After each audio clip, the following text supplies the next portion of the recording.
نحمدہ ونصلی ونسلم علی رسولہ الکریم، اما بعد۔ یہ سوال اور بلکہ اعتراض اور بعض اوقات اس سے بڑھ کر غم و غصے کا اظہار کیا جاتا ہے ان لوگوں کے بارے میں جنہوں نے مولانا مودودی رحمۃ اللہ علیہ کے خلاف گمراہی کے فتوے دیے، یا بعض نے تشدد میں آگے بڑھ کر کفر کے بھی فتوے دیے، لیکن اکثریت نے ان کو مسلمان اور اہل سنت والجماعہ سے لیکن باہر مانا، جن لوگوں نے فتوے دیے ان میں سے۔ تو سب سے پہلے تو یہ جاننا چاہیے کہ فتویٰ دینا جس شخص کے خلاف ہوتا ہے، اس کے کسی ایسے قول، ایسی تحریر یا ایسی کسی بات پر کہ جو معلوم من الدین بالضرورہ، دین کی بنیادوں کے خلاف ہو، جو عقائد کے باب میں متفق علیہ ہوں کسی ایک طبقے کے درمیان، مثلا مسلمانوں میں، پھر مسلمانوں میں سے بھی اگر اس پہ سب کا اتفاق ہے اور کوئی اس سے باہر نکلتا ہو تو اسلام اور کفر کا فرق ہوگا، تو فتویٰ وہاں پر کفر کا لگے گا۔ اور اگر یہ اہل سنت والجماعہ کے دائرے میں ہے اور ان سے ہٹ کے جو دائرے ہیں اہل بدع کے، عقائد میں بدعتیں نئی نئی ایجاد کرنے والوں کے، ما انا علیہ و اصحابی کے راستے سے ہٹے ہوئے، ان کی ایک الگ شکل بنے گی۔ ان کا دائرہ اب صرف اس بنیاد پر ہوگا کہ کیا وہ مسلمانوں ہی کے اندر رہتے ہوئے اہل سنت ہے جو فرقہ ناجیہ ہے، اور اس کی شرح رسول اللہ صلی اللہ علیہ وسلم نے ما انا علیہ و اصحابی، میں اور میرے صحابہ جس راستے طریقے پر ہے، جماعت صحابہ مراد ہے، اسی سے اہل سنت یعنی نبی کا طریقہ، والجماعہ اور جماعت صحابہ جو ان کو لے کر چل رہے ہیں، اسی کے لیے والذین اتبعوہم بإحسان الی یوم الدین، جو انہوں نے قیامت تک ان کو فالو کرتے رہیں گے اچھائی کے ساتھ، اخلاص کے ساتھ، انہی کو، وہ بھی اس میں شامل ہے اہل سنت والجماعہ میں۔ تو اب اس کی ڈیفینیشن ہر ایک کی اپنی بھی ہو سکتی ہے، لیکن ایک متفق علیہ ڈیفینیشن جو اہل سنہ کی ہے، فرقہ ناجیہ کی ڈیفینیشن اہل سنہ کی ٹرم میں، یہ ان لوگوں کی ہے کہ جنہوں نے اپنے آپ کو صحابہ کے ساتھ جوڑے رکھا ہے۔ نبی اکرم صلی اللہ علیہ وسلم کے بعد امت کے لیے پہلی کڑی صحابہ کرام ہے اور آخری کڑی علماء کرام ہے، تو جنہوں نے اس چین میں اپنے آپ کو جوڑے رکھا ہے وہ اہل سنہ والجماعہ کہلاتے ہیں۔ ان سے باہر جتنے ہیں لیکن اسلام کے دائرے میں ہیں کہ دین کی بنیاد، ان کے اساسی عقائد سے کوئی وہ اختلاف نہیں رکھتے اور ان کو مان کے چلتے ہیں، تو وہ دائرہ اسلام میں تو ہے۔ اب لیکن ان دائروں میں سے کس دائرے میں ہے، وہ ان کے اہل سنہ والجماعہ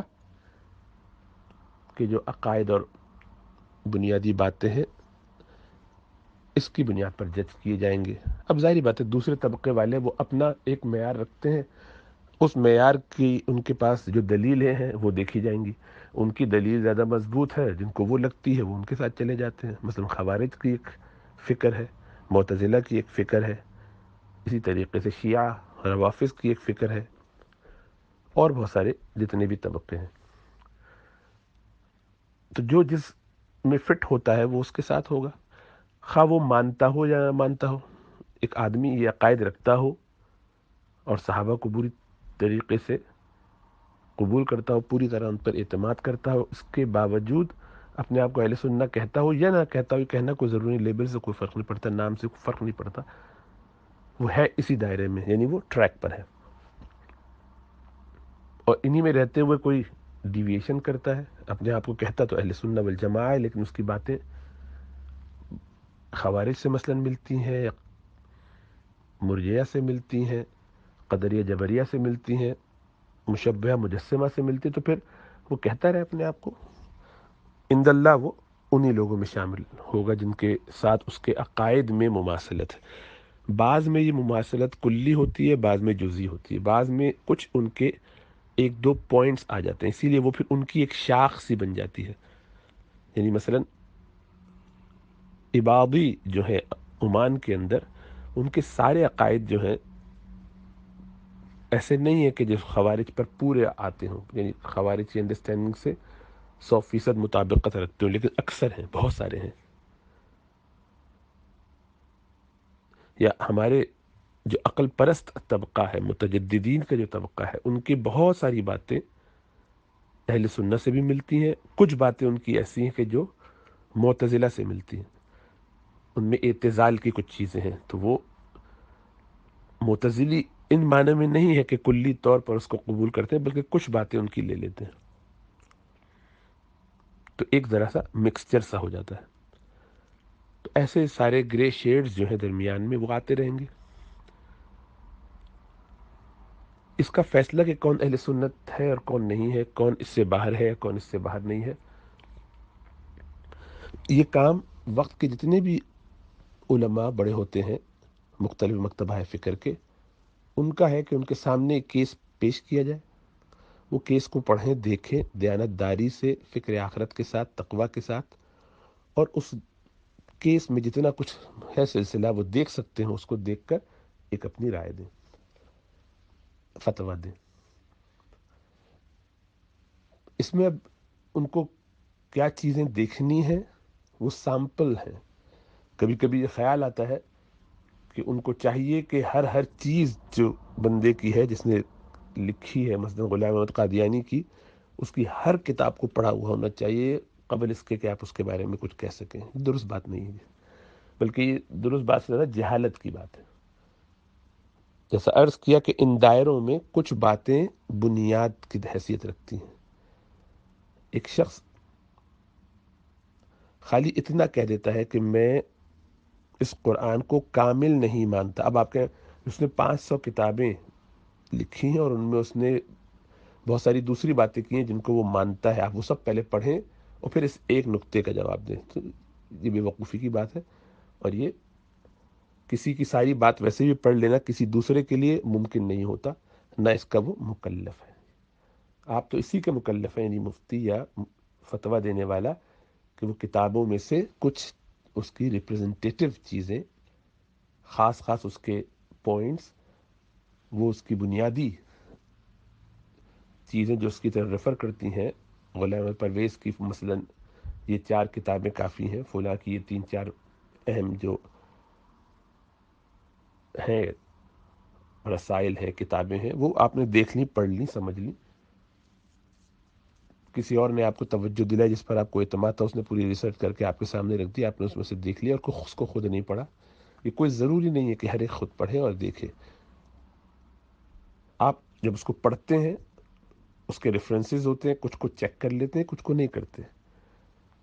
بس یہی کام آپ پی ایچ ڈی کے لیول پہ دنیا میں کیا کرتے ہیں؟ آپ کے خیال میں وہ جو مقالہ لکھا جاتا ہے پی ایچ ڈی کا تھیسس کے طور پر، جو کام کیا جا رہا ہوتا ہے 4-4 سال، 3-3 سال لوگ اس کو کرنے کے بعد پھر لکھنے میں لگاتے ہیں کئی زمانہ. تو جو آپ کا سپروائزر ہوتا ہے وہ بیٹھ کے ایک ایک ریفرنس کو چیک کرتا ہے، ان ریفرنسز کی تحقیق کرتا ہے، اور پھر آپ کو بتاتا ہے کہ آپ نے ٹھیک لکھا ہے. اگر آپ کا یہ خیال ہے تو میرا خیال ہے آپ پتہ نہیں کون سی دنیا میں رہتے ہیں. اپنی فیلڈ کی مہارت کے بعد دیکھ کے، کچھ چاول دیکھ کے اندازہ لگایا جا سکتا ہے کہ کہانی کیا چل رہی ہے. سیمپلنگ کر کے چیزوں کو اندازہ کیا جا سکتا ہے. یہ تو بالکل ایک روبسٹ سائنٹیفک میتھڈ ہے کہ جس میں کام کیا جاتا ہے. اس میں کوئی ایشو نہیں ہے. ہر ریفرنس کو جو دیا جاتا ہے، آپ میں سے کون ہے جو اپنی پریزنٹیشن کے اندر ان میں سے ایک ایک کو چیک کرتا ہو؟ تو اس کا ایک خلاصہ، اس لیے باقاعدہ سکھایا جاتا ہے کہ کس طریقے سے پیپر پڑھنا ہے، ان کے کن کن ریفرنسز کو دیکھنا ہے، کیسے چلنا ہے. بہرحال، تو اب یہ بات آپ نے جب سمجھ لی تو اب یہ سمجھیے کہ مولانا مودودی رحمۃ اللہ علیہ نے جب اپنی کتابیں لکھی ہیں ابتدائی کچھ مضامین، تو ابتداً ان کے مضامین کو نہ صرف سراہا گیا بلکہ پروموٹ کیا گیا. وہ خود دیوبند کے ہی، یعنی جمعیت علماء ہند جو دیوبند کا سیاسی ونگ ہے، اس کے الجمیہ کے اندر تحریریں لکھتے رہے، بھیجتے رہے، ان کو ایڈیٹر کے طور پر دیکھتے بھی رہے. اور ان کے مضامین جو ہے باقاعدہ چھپتے تھے پوری دنیا میں، اس وقت کی دنیا میں، انڈیا کے اندر یعنی بہت ان کا نام ہوا اردو پڑھنے والے لوگوں میں، سمجھنے والے لوگوں میں۔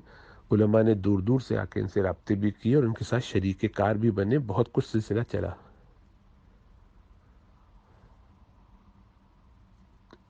جب تک مولانا مودودی رحمۃ اللہ علیہ کی یہ تحریریں مین اسٹریم اہل سنہ والجماع کے مطابق رہیں، کسی نے ان کے خلاف کوئی بات نہیں کی، بلکہ جیسے میں نے پہلے ایک دفعہ عرض کیا تھا اور آپ سب جانتے بھی ہیں، جب مولانا کی داڑھی نہیں تھی، وہ شیف کیا کرتے تھے، اس وقت بھی ان کے بارے میں کسی نے جب یہ اعتراض کرنے کی کوشش کی تو یہ کہا اس وقت کے دیوبند کے بڑے عالم نے کہ ان کی داڑھی پیٹ میں نکل آئے گی، آپ اس کی فکر نہ کریں، یعنی اس کو جسٹیفائی اس طور پہ کیا کہ ایکسکیوز کیا۔ تو آپ اندازہ کیجئے اس بات سے کہ وسعت تھی، ان کی فکر کو جتنا پڑھ رہے، سن رہے، سمجھ رہے تھے، اس میں کوئی اعتراض نہیں تھا، ساتھ چل رہے تھے۔ لیکن پھر ان کی فکر کے نتیجے میں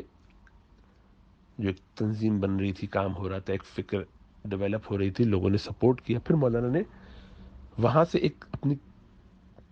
جو ایک لائن بدلی ہے اور مولانا نے مین اسٹریم علماء کو اس وقت کے بھی اور 1400 سال میں جو جید علماء تھے ان سب کے بارے میں اپنی ایک فکر، اپنا ایک نقد پیش کیا، جو انہوں نے شروع کیا تجدید احیاء دین وغیرہ سے مثلا۔ تو تجدید و احیاء دین میں انہوں نے جو 1300-1400 سال کے اندر مجددین آئے، اللہ کے رسول صلی اللہ علیہ وسلم کی صحیح حدیث کی روشنی میں، مسلم شریف کی حدیث ہے اور مختلف اس کے علاوہ، اور بلکہ متواتر حدیث تو اس موضوع پر ہے کہ میری امت میں ہمیشہ ایک طبقہ حق پر قائم رہے گا۔ مولانا مودودی نے اس کو بالکل یکسر اگنور کیا، اس پوری متواتر احادیث کی ایک اتنی بڑی ضخیم، وہ یعنی کہہ سکتے ہیں کہ ترتیب سے جمع کی جائیں تو آپ کے سامنے پیش کی جا سکتی ہیں، بلکہ میرے پاس وہ ایک لسٹ رکھی ہے ایسی احادیث کی کہ اتنی احادیث سامنے ہو کسی کے اور پھر وہ یہ کہے کہ امت سے 3/4 دین غائب ہو گیا، اور عمر بن عبدالعزیز بس قریب تھا کہ مجدد کامل ہو جاتے، بس وہ بھی بس وقت ان کو نہیں ملا، مہلت نہیں ملی، ورنہ وہ ہو جاتے۔ چلو کامل نہ ہونا کوئی مسئلہ نہیں، لیکن دین کا 3/4 حصہ، اور وہ بھی عام نہیں، اصل دین کے مفاہیم پہلی صدی کے بعد ہی تقریباً، اس کے دوسری صدی بلکہ پہلی صدی کے اینڈ سے ہی تقریباً اصل مفاہیم یعنی خلافت راشدہ 30 سال کے بعد سے خراب ہوتے ہوتے ناپید ہی ہو گئے، یہی کہہ لیجئے کہ بس بہت کمیاب ہو گئے۔ تو جو دین 1400 سال سے محفوظ نہ رہا ہو، آپ کا نقد اس پر یہ رہا کہ اس کو اب صحیح توجیہ ہم کر رہے ہیں، یہ ہے صحیح فکر۔ اور بیچ میں 1200 سال، تقریباً 1350-1200 سال کسی کو کچھ پتہ ہی نہیں تھا، سب وہ تصوف کی چنیا بیگم اور یہ ساری کہانیاں فارغ کر دیا مولانا نے پورے دین کو۔ تو ظاہری بات ہے کہ اس کے نتیجے میں کیا آپ کے خیال میں، وہ تو یہ دعویٰ ہی نہیں کر رہے کہ یہ اس لائن کے ہیں، یہ تو یہ کہہ رہے ہیں کہ ہم یہاں ہیں، اہل سنہ والجماع کی جو بھی آپ ڈیفینیشن کرنا چاہیں فرقہ ناجیہ کی، تو ہم ہیں یہاں، اور ہم سے اوپر وہ پہلی 2 جنریشن صحابہ کرام اور ابتدائی کچھ تابعین اور صحابہ میں سے بھی کچھ، وہ بھی باہر، ہم نے یہاں سے یہ سلسلہ جوڑا ہے اپنے آپ کو، تو بیچ کے سارے آپ نے بائی پاس کر دیے۔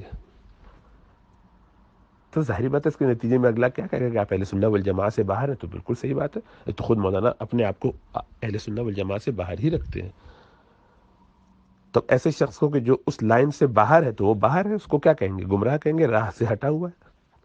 تو جن لوگوں نے فتویٰ گمراہی کا دیا وہ اس بیس پر دیا، اور مولانا کی اس فکر یعنی ان میں سے اکثر کا نقد اس بیس پر ہے کہ مولانا نے اپنے آپ کو اس لائن سے کاٹ کر اس لائن پر یہ نقد کیا ہے، تنقید کی ہے کہ یہ دین کو صحیح نہیں سمجھے، اور اس کے جواب میں بہت لوگوں نے لکھا بھی بعض نے بہت تشدد سے لکھا، بعض نے بہت اعتدال سے لکھا۔ مولانا مودودی کے وہ بہت سارے کمالات جس کی بنیاد پر بعد میں بہت سارے لوگوں نے ان کی رائے کو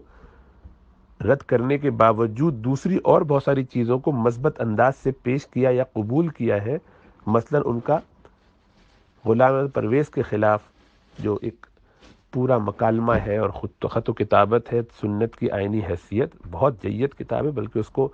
جیسا مولانا یوسف لدھیانوی صاحب نے لکھا رحمۃ اللہ علیہ کہ یہ ایسا لگتا ہے کہ یہ شیخ الحدیث کو ہی بیٹھے ہوئے دارالعلوم دیوبند میں بیان فرما رہے، اتنی زبردست طریقے سے سنت کی دفاع۔ لیکن وہی ان کا قلم جب اپنوں کے خلاف چلتا ہے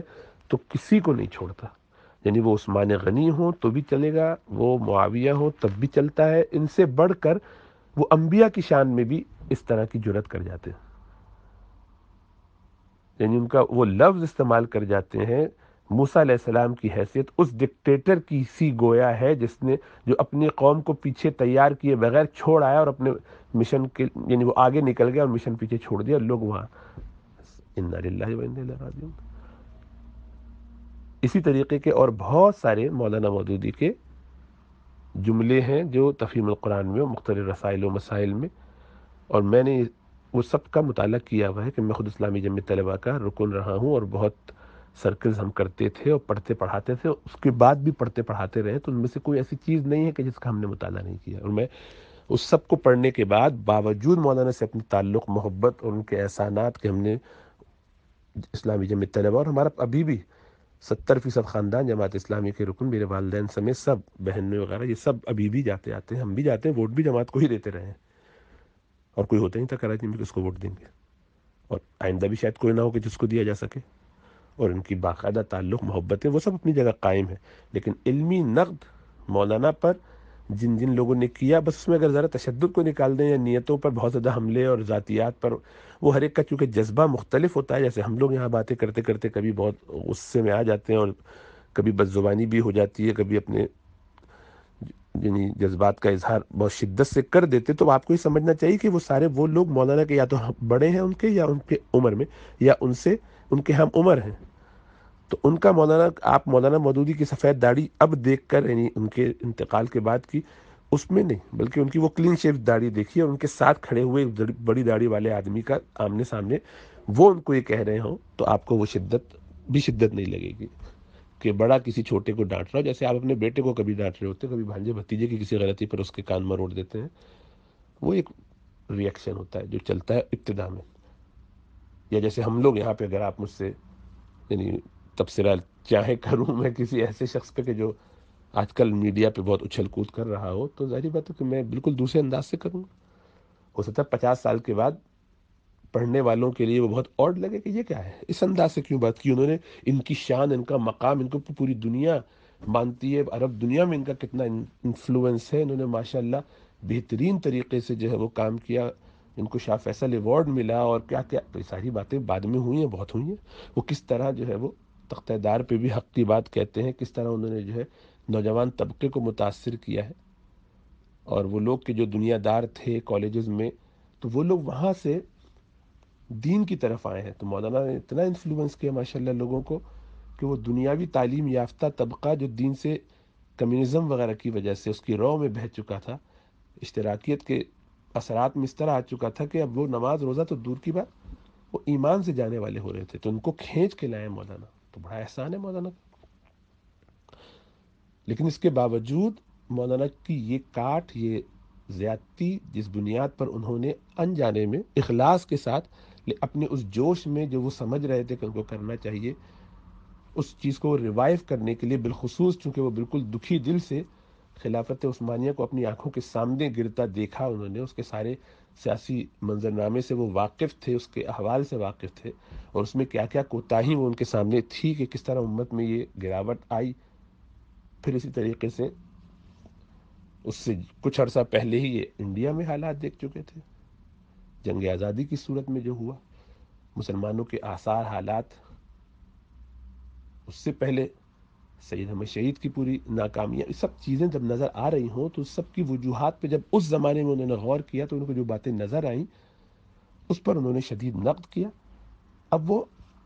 اس نقد کو یہیں تک رکھتے تو بڑا مناسب رہتا، اس سے کسی کو اعتراض نہ ہوتا، اس کی بیس پر لوگ ان کے ساتھ اٹھے اور چلے کہ ہاں بالکل لیڈ کیجئے. یعنی مولانا منظور نعمانی جیسے بڑے لوگ، ان کو خود مولانا کہہ رہے ہیں، مولانا مودودی کہہ رہے ہیں کہ آپ امام بنیے، آپ ہماری اس تنظیم کے ہیڈ بنیے. جو جماعت اسلامی کی تاسیس ہو رہی ہے تو ان کو کہہ رہے ہیں کہ آپ ذمہ دار. علمی طور پر مولانا ان کو اپنے اور مولانا سے بڑے تھے علم میں، شریعت کے علم میں. سیاسی طور پر مولانا چونکہ بہت زیادہ جانتے تھے پورا سسٹم، اور نہ صرف یہ کہ سیکولرلی ایجوکیٹڈ بھی تھے، اس کے علاوہ وہ ایک زبردست یعنی سیاسی طور پر نظر رکھنے والے اور باقاعدہ جرنلسٹ تھے، وہ تو ان کی فیلڈ ہی تھی، تو ان کی نظر ان چیزوں پر بہت زیادہ گہری تھی. اسی لیے مولانا منظور نعمانی رحمۃ اللہ علیہ نے یہ کہا کہ مولانا مودودی آپ ہی یہ چلائیں گے، آپ کا ایک تو آئیڈیا بھی اور آپ کو سب کو آتا بھی. علی میاں ندوی ان لوگوں سے عمر میں کچھ ذرا 8-10 سال چھوٹائی بڑائی کا مسئلہ ہے، یہ جونیئر تھے، علم میں یہ بھی بہت اونچے تھے. لیکن یہی ہوا کہ مولانا مودودی یعنی یہ 3 مین لوگ تھے ان کے ساتھ، امین حسن اصلاحی صاحب اور بہت سارے لوگ آپ سب جانتے ہیں شریک ہوئے. تو ان سارے لوگوں نے یہ کام کیا. مولانا مودودی نے وہ تنظیم زبردست طریقے سے بنائی اور لوگ بہترین طریقے سے چلے. لیکن ان سب کی فکر میں یہ بات گھٹی کے اندر آئی، کیونکہ شروع ہی ہم یہاں سے ہوئے تھے کہ ہم نے مولانا کا جو لا الہ ہے وہ شروع جہاں بت پرستی اور بتوں کے رت پر ہوتا ہے جو سب کے ہاں ہوتا ہے، وہ ساتھ ساتھ پچھلے سارے اکابرین کے اوپر بھی ایک بڑا زبردست ضرب اور تیشہ لگاتا ہے. اب اس کے نتیجے میں آپ نے علماء کی وہ کڑی توڑی جس سے آپ جڑ سکتے تھے اس چین کے ساتھ، اس سلسلۃ الذہب کے ساتھ جو ما انا علیہ و اصحابی کی تھی. اس کو توڑ دینے کے بعد چونکہ علماء جو قریب میں 100 سالوں میں 200 سالوں میں ان کی جو گراوٹ کی وجہ سے امت کو نقصانات ہوئے، اور وہ سارے نہیں تھے، ان میں سے بڑی تعداد لیکن بدعملی کی طرف گئی. یعنی اب یہ صرف کچھ ریچولز رہ گئے ہیں، قبروں پہ جا رہے ہیں، اب عبادات میں کچھ اور رہ نہیں گیا، ساتھ ساتھ دنیا میں جو نظام چل رہا ہے اس کی طرف بھی کوئی توجہ نہیں ہے. تو اس سب سے مولانا جو اس کو دیکھ رہے تھے تو اس پر تو کسی کو اختلاف نہیں تھا کہ یہ موجودہ لوگوں نے جو کی ہے. لیکن مولانا نے اسی تلوار سے ان سارے پچھلے کاموں کو بھی بالکل کاٹ کے رکھ دیا، بلکہ یہ کیا کہ گویا کبھی خیر کا کوئی کام ہوا ہی نہیں. ایسی صورت بنا دی لگتا ہے کہ صحابہ کرام کے ابتدائی 30 سالوں کے بعد، یعنی ان کو سیدنا معاویہ رضی اللہ تعالیٰ عنہ کے اس دور میں جس میں اتنے 20 سال جس طرح گزرے، اگر آپ اس کا مطالعہ کریں تو آپ کو اندازہ ہوگا، اور آپ کو ہے، آپ نے